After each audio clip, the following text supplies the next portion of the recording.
70.3s are a fantastic race to do. They're a great mix of a heck of a lot of effort combined with that real endurance twist.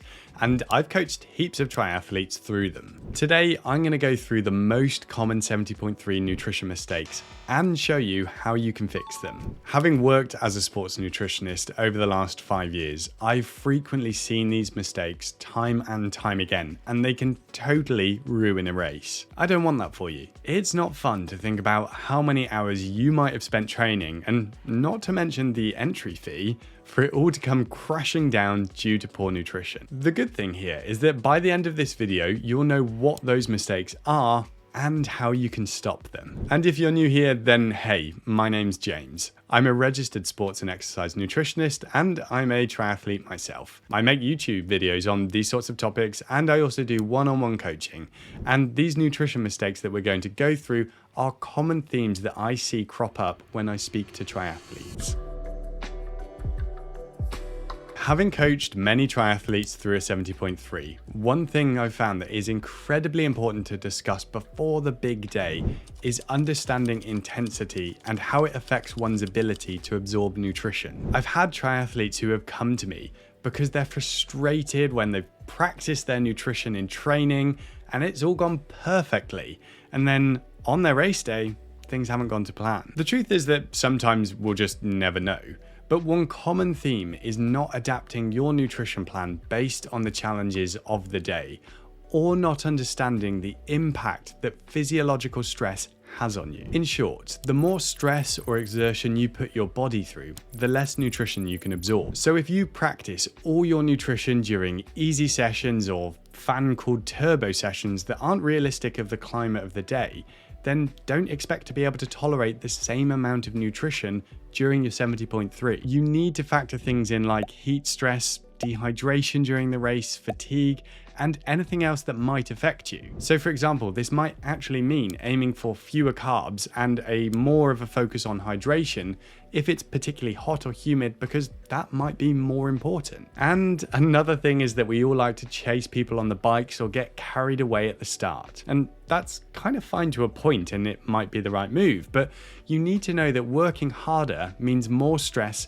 and less nutritional capability. So if you work far harder than you had planned on the bike, don't be surprised if you end up with stomach upset or go to pieces on the run because you've gone outside of sustainable limit. And on top of that, you've got lots of nutrition bouncing around in your gut because you weren't able to absorb it. Doing this can honestly ruin your race. So know your numbers or your effort levels and stick to your plan.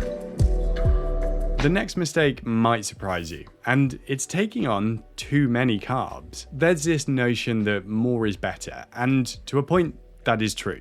And I'll advise this to the triathletes that I work with. But there does come a point when it's too much. Just like anything else, your ability to absorb nutrition is individual, and you can train your gut to accept more carbohydrates, so you have to practice that. But the truth is that there will also be a genetic component to it, and you might not be able to go higher. The long and short of this is not to jump straight to super high levels and expect to tolerate them immediately, or stubbornly persist during racing to take 100 grams of carbohydrates an hour just because someone else does. You race at your own pace, so take the same approach for your nutrition. I always recommend trialing your exact intended race nutrition at race pace with race pace efforts, a minimum of 6 weeks out from your race. You can then experiment, see what works for you, and then tweak it as necessary. Before we move on to the third mistake that I see triathletes making, I'll just say that the opposite of this one that we just went through is true, and I'm going to go through it later because it is equally damaging to your race.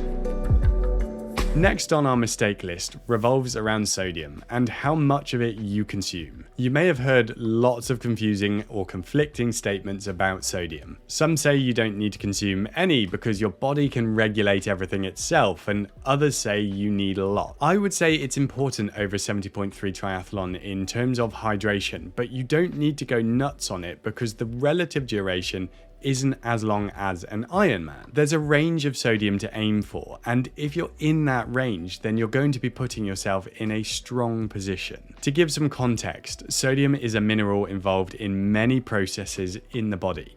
including regulating blood pressure. Your body maintains a sodium concentration between 135 and 145 millimoles per litre, and it works hard to keep it in that range because anything outside it is bad. And the amount of water in your blood is heavily influenced by sodium. And the saying is, where sodium goes, water follows. When you exercise, you sweat, and you lose both water and sodium. So naturally, people drink water to help replace that fluid, which is fine. But during endurance events, you have to replace sodium too. If you drink water without sodium, you dilute the remaining sodium in your blood, meaning that you drop the concentration of sodium, which can cause hyponatremia and the bad stuff associated with it. As a minimum, I recommend 500 milligrams of sodium per litre of fluid for a 70.3. Many triathletes will need and do better with more sodium, but over 70.3, this is the very lowest I'd want to see. Now, obviously, this does depend on individual factors, such as your sweat rate,